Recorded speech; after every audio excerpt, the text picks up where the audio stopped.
I've sat across the table from a lot of people over the years. Teachers, truck drivers, small business owners, people who've worked hard their whole lives. And one thing keeps coming up when we talk about retirement.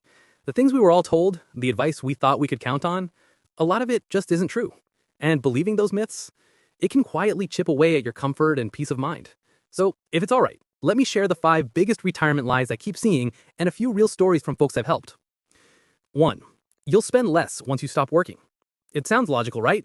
No commute, no office lunches, but life has a way of surprising us. I think of Jim and Marlene from Ohio. Jim swore they tightened their belts, but 3 months in, they were finally visiting the national parks they dreamed of for decades and helping their granddaughter with college.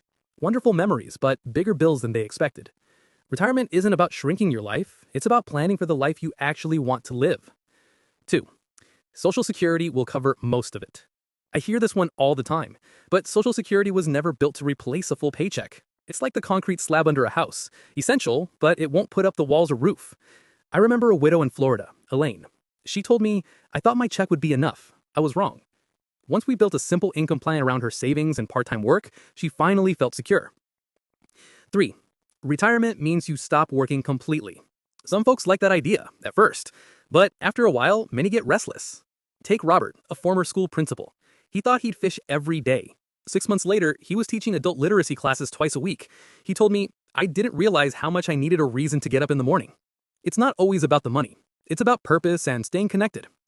4. You'll pay less in taxes. Here's one that surprises people. They assume once the paycheck stops, the tax bill drops. But pulling from a 401k, selling investments, even Social Security, those can all be taxed. The rules change, sure, but the IRS doesn't disappear.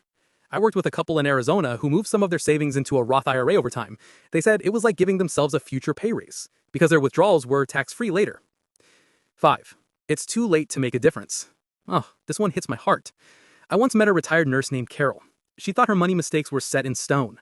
But with a few smart steps, downsizing to a smaller place, and rebalancing her investments, she created breathing room and even started traveling again. She told me, "I didn't know I could still rewrite my story." It's never too late to adjust. Never. So here's what I believe. Retirement isn't an ending. It's a beginning you get to shape. Don't let old myths call the shots. You've worked too hard for that. Take a fresh look, make the changes you need, because the best years, they can still be right in front of you. For today, it's all I have. Thank you for spending a few minutes with me today. I truly wish you a retirement filled with purpose, joy, and peace of mind. Take care of yourself. Oh, and before you go, if this talk helped you even a little bit, I'd love for you to join me over on my channel, Money After 60. Just tap follow or subscribe right now so you don't miss the next conversation.